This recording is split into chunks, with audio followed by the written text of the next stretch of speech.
Hello, everyone. Thank you for tuning in to Pull the Press. I am Latasha Jackson, Apostolic of the Elite Epsilon Tau Sigma Alumni Chapter, and we have my soror, Keri Meredith. How you doing? I'm good. How are Wonderful. I'm you? great. I cannot complain. All right, so today she's going to talk to us about lupus, and we're going to go ahead and begin. Okay, So again, soror, thank you. of course. All right. So, what does a typical day look like while managing lupus? Well, I can describe it for me because the one thing we do know about lupus, everybody's on a completely different journey. So, a typical day for me, and some things that people don't know, just getting out of bed is rough because I'm in constant pain. I look okay, but I'm in constant pain, especially my joints. Uh, so to get out of bed after a night of sleep to stand up is painful. So I have to try over and over again. It's a 40, 50-minute period of just trying to get up out the bed and be able to stand without either falling or without um, shooting pain. So that's how my mornings start off. Oh wow, I can only imagine. Yeah, I take and then medications in the morning, uh, going to work and trying to just navigate through the day, coming home from work and taking uh, more medications before bedtime, Hmm. fighting fatigue and things like that throughout the day. So it's a journey. Every single day is a journey. Okay. So, what symptoms do you say affect your body the most? The joint pain, Okay. um, the organ that lupus affects the most for me are my lungs. For example, for the last 2 months, I've had a constant cough, and it's a dry cough, completely unproductive. But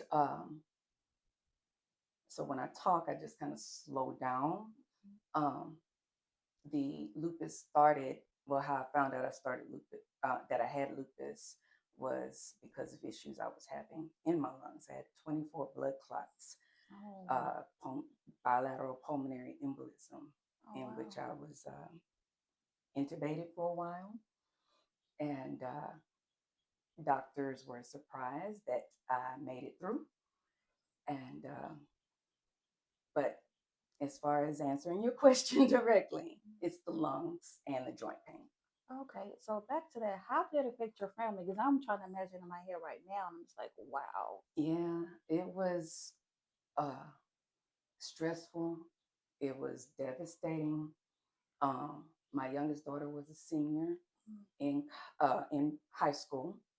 She had just received a full scholarship to college, and when all of that happened with my hospitalization and with what doctors were saying, uh, she turned that down and decided that even if mommy were to make it through, that she was just going to stay home. Oh. So she turned down a scholarship um, offer, a full scholarship offer. Um, the house was chaotic. I had family coming in from out of town Mm. um, because no one knew what was going to happen as far as making arrangements and things like that. Oh, so this is something you found out in your adult life. Yes, yes. Oh. So what happened was I've had symptoms for at least 30 years, Okay. but I've gone through since I was 13, I've gone through years of misdiagnoses, incorrect treatments, um, treatments that made symptoms worse.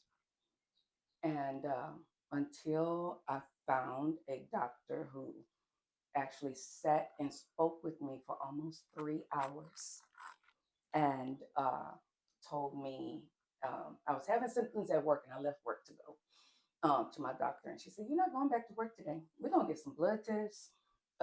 You are, she did a whole physical exam. She said, there are parts of your body right now that are inflamed, and I'm taking your blood because we need to see what's going on. If you've been having these same symptoms for years and years, that is unacceptable, and we need to get to the root of the problem. So now I'm thinking about, the thing going on with find a doctor, a blackdoctor.com. Mm-hmm. So now I'm thinking, was your doctor a black doctor who figured this out? Absolutely was. Okay. All of my providers are African American men and women. I have one. He's a man of color. He's Mm-hmm. not black. But all of my doctors now are people of color, Mm-hmm. people that listen, people that care. Um, one of my symptoms was alopecia. And I had a doctor that wasn't a person of color that advised that I cut my dreadlocks off. I've been growing dreads for 7 years. Oh no, we gotta keep that. But I did it. I see. They're beautiful. I cut them. I cut them off. Okay. Decided to go natural, and but the problem continued to persist. So I cut my locks off, took the medications that she had prescribed, and it only got worse as far as the hair loss that I was experiencing. I had another doctor that gave me, I don't even know what kind of lotion, moisturizer it was for my skin. Mm-hmm. I just knew the insurance didn't cover it, and each bottle was $75. Mm. And it made that worse instead of better as well. So with that, I've been looking at those, reading the articles and going through. Um, I am grateful for my care team, Mm-hmm. for my medical team, from my PCP, my rheumatologist, my dermatologist, my dentist, who is knowledgeable about lupus, Mm-hmm. and my pulmonologist. And I'm very thankful and grateful for them. Okay. So that's why that site is very necessary for Black people. Yes. Black doctors know us. They know our skin, our symptoms. So I think about actually that, y'all. found my rheumatologist on that Okay. site. Um, so yeah, it yes, It helps. something that's needed. Now we're gonna kind of still stay on that topic about Black women. So I think you kind of touched on that, the challenges you may have faced in navigating the healthcare system as a Black woman. Right, right. So, but you have, like you said, Black doctors and people of color. So it wasn't really that hard for you to navigate it with those doctors. Not with them. Mm-hmm. Not with them. So my initial visit when I left work that day was with my PCP, who was an African American woman, and she was the one that kind of got the ball rolling on that. I had just changed my PCP over to her because I found her on that site as well. And but navigating through the healthcare system before that, um, it was a challenge. That's where all of the misdiagnoses and the treatments that weren't working kind of made all of the symptoms I was having either just prolonging things or making things worse. I was not seeing any improvement. And like I said, it wasn't until I changed my PCP from this, who I found on that site. Okay, well, I'm glad. I'm glad you're still here with us. Yes. Now, how has lupus affected your mental or emotional health? It's been a journey. Many people with lupus do experience depression, and I have experienced that, still experiencing that, and anxiety because of the relationships, activities that you would like to engage in, or even plan to engage in, but then when a flare comes up, or when that fatigue is prevalent, it's devastating. So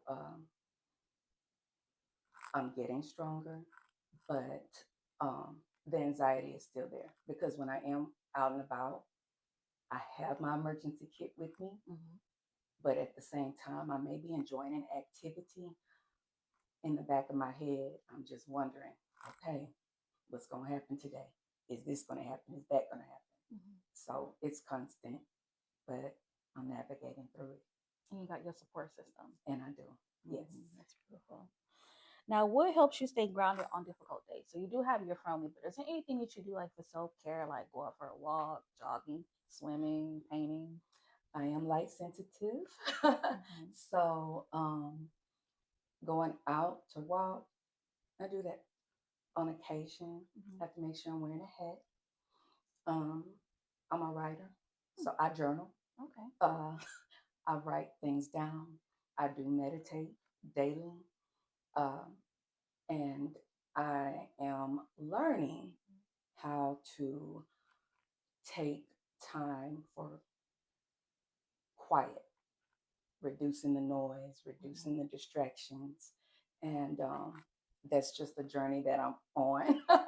But things like that. But the writing and meditating are the big things that I practice. Okay. Now, how has lupus shaped your identity or the way you see yourself?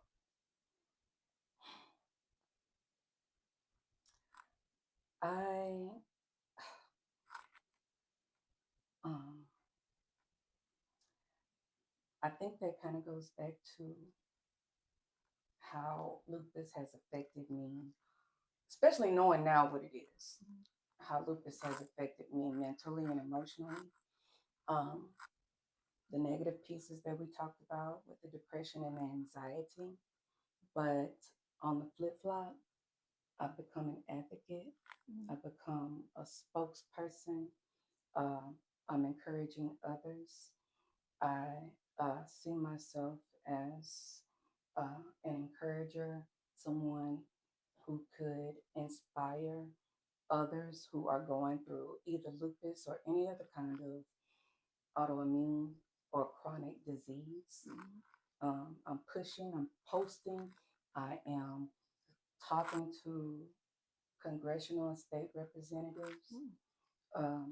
So I see myself as someone who experiences those negative effects of lupus, Mm-hmm. but at the same time, I'm steadily becoming a stronger person through it. Mm-hmm. I love that.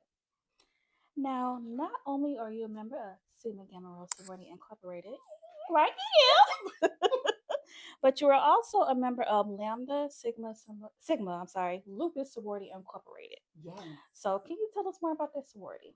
All right. So Lambda Sigma Sigma, if you give me just one moment, I do have to.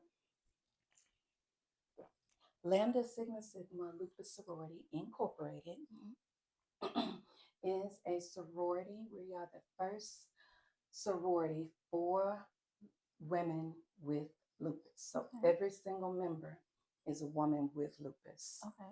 We are not only women and warriors with lupus, we are advocates in our communities. We are advocates in um, where it comes to um, congressional, um, speaking with congressional leadership, state leadership. We are a sisterhood who supports all people. Now, we're all women with lupus, but we support all people with lupus. Okay. The organization was founded in 2018 in Chicago. Okay. However, we have colonies and chapters throughout the nation, and we are growing. Okay. Yes, so we not only get together to advocate locally and nationally, but we get together to engage socially with each other Okay. as well. Okay. Wonderful.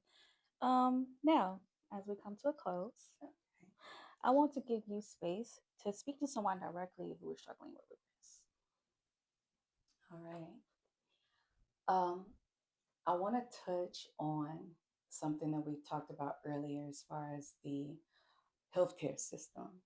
And it's something that I've actually learned from my rheumatologist. If you find a medical provider who will listen, someone who's willing to listen, not someone who's in a hurry to get to the next patient, um, someone who is going to take you seriously, and someone who's going to understand and journey with you in the treatments that you need, in the emotional and medical supports. My rheumatologist said, if your doctor is not doing that, fire them. Find someone who understands you, who's going to take the time to get to know you. My doctor knows me by name. My doctor is available all of the time. If I message her, I'm going to hear from her within 24 hours. And you need to advocate for yourself. Do not sugarcoat anything. Do not think that you're telling too much. Don't shortchange the medical help and the medical support and the emotional support that you need. Um, in addition to that, there are plenty of resources, support groups. Uh, and if you're a woman with lupus, Lambda Sigma Sigma sorority, lupus sorority is also a resource as well. Okay. Well, thank you again, Soror. It's been my pleasure. Oh, this has been great. Okay. And everybody, again, thank you for tuning in to Pool Press, and y'all have a wonderful day. Bye. Bye.